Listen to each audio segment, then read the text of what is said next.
Hello friends, मैं engineer Dinesh Tripathi. दोस्तों, आजकल दो चीज़ें बहुत चर्चा में हैं। जो हमारा स्वास्थ्य है उसके दो इनपुट्स बहुत खतरे में आ गए हैं। पहला तो वेजिटेबल्स। जैसा कि मैंने पहले आपको बताया था कि मैंने अपने गांव में देखा कि किस तरह से इंसेक्टिसाइड और ऑक्सीटोसिन इंजेक्शन का अंधाधुंध प्रयोग सब्जियों पे किया जा रहा है और उनकी ग्रोथ बढ़ रही है, मगर स्वास्थ्य पे खतरा भी बढ़ रहा है। दूसरा मुद्दा ये सामने आ रहा है कि मिल्क में भी बहुत ज़्यादा एडल्ट्रेशन है। और पहला तो जो सबसे कॉमन है वो ये है कि मिल्किंग के लिए काउस को और बफेलोस को ऑक्सीटोसिन का इंजेक्शन दिया जा रहा है। दोस्तों, अगर आप किसी भी छोटे मोटे शहर में रहते हो तो आपने देखा होगा कि सड़क पे जो गाय भैंस चलती हैं उनका जो पीछे का हिस्सा है वो भारी हो जाता है, थन बड़े हो जाते हैं और पिछले पैर को इतना बड़ा हो जाता है पिछाड़ी कि पिछले पैर को वो घिसट करके चलती हैं। That is the effect of the oxytocin. देखिए, ऑक्सीटोसिन का इस्तेमाल मिल्किंग के लिए करते हैं जिससे बहुत आसानी से दूध निकल आता है, परंतु उसके साइड इफ़ेक्ट्स को नहीं देखते। और वो oxytocin chemical hormone ultimately carry over होता है ह्यूमन बीइंग्स में, जिसको वो लेते हैं। दूसरा ये है कि जो हमारा केटल फीड है उसमें अंधाधुंध तरीके से यूरिया डाला जाता है just to increase the milking. दोस्तों, चूँकि हम लोग गांव के रहने वाले हैं और गोपालन से अपना ताल्लुक़ रहा है, तो हम लोग जो दो चार गाय अपने यहाँ पालते हैं उनके साथ ये सब प्रयोग नहीं होने देते, क्योंकि ज़्यादातर वो दूध हम लोग जो पैदा करते हैं अपने स्वयं के उपयोग के लिए करते हैं।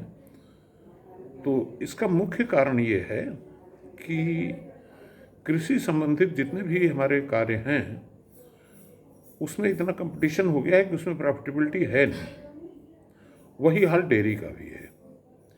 इसलिए डेयरी की प्रॉफिटेबिलिटी बढ़ाने के लिए इन चीज़ों का उपयोग हो रहा है, जिससे कि हमको जो दूध परोसा जा रहा है वो स्वास्थ्य के लिए फ़ायदा कम और नुकसान ज़्यादा कर रहा है। ये तो रही बात ऑक्सीटोसिन की और यूरिया की और केटल फीड की।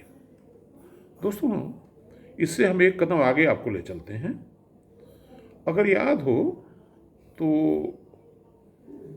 एक अशोक प्रियदर्शी साहब थे, लखनऊ के जिलाधिकारी, और वो 1990 से लेकर 1993 तक वहाँ के जिलाधिकारी रहे। 1993 में उनकी डेथ हो गई। डेथ कैसे हुई कि वो दिल्ली से लखनऊ के लिए चले थे, संभवतः राजधानी लखनऊ मेल या किसी और ट्रेन से, और रास्ते में कोई स्टेशन पड़ा, बुलंदशहर या कोई ऐसा स्टेशन था जहाँ पे कि उन्होंने प्लेटफॉर्म की चाय पी ली और लखनऊ आते आते उनकी डेथ हो गई। बाद में पता चला कि वो जो चाय थी वो सिंथेटिक मिल्क से बनी हुई थी। अब देखिए, सिंथेटिक मिल्क, सिंथेटिक शब्द ये है कि कोई भी नेचुरल पदार्थ उसको हम कैसे सिंथेसाइज करके आर्टिफिशियली बना सकते हैं। अच्छा प्रयास है। अगर उसके अवयव सही तरह से निर्धारित किए जाएं और सही तरह से सिंथेसाइज किया जाए तो इसमें कोई बुराई नहीं है। लेकिन ये जो तथाकथित सिंथेटिक मिल्क हम लोगों के यहाँ प्रचलन में आ गया है, उसमें यूरिया का इस्तेमाल होता है, प्लास्टिक का इस्तेमाल होता है, तमाम सारे केमिकल्स मिलाए जाते हैं सो दैट कि वो वाइट कलर आ जाए। और दूध तो दूध, जितनी भी दूध से आधारित मिठाइयाँ हैं सब में इस तरह के मिल्क पाउडर वाले मिल्क का, सिंथेटिक मिल्क का उपयोग अंधाधुंध तरीके से हो रहा है। ज़रा सोचिए कि जब यूपी की सारी केटल आपको सड़क पे दिखाई पड़ रही है तो पूरे देश का 18% मिल्क जो है यूपी में प्रोड्यूस हो रहा है। किसी ने ये नहीं देखा कि वो मिल्क सिंथेटिक है या पानी है उसमें या और क्या इंग्रेडिएंट्स मिले हैं। मुझे तो बिल्कुल विश्वास नहीं होता कि 18% इस देश का दूध प्रोडक्शन यूपी में हो रहा होगा। तो मेरा कहने का मतलब ये है कि भले ही आप दूध न खाएं, कोई बात नहीं है, लेकिन एडल्ट्रेटेड और केमिकल वाला दूध तो नहीं खाएं, जिससे आपकी सेहत की सुरक्षा हो सके। धन्यवाद।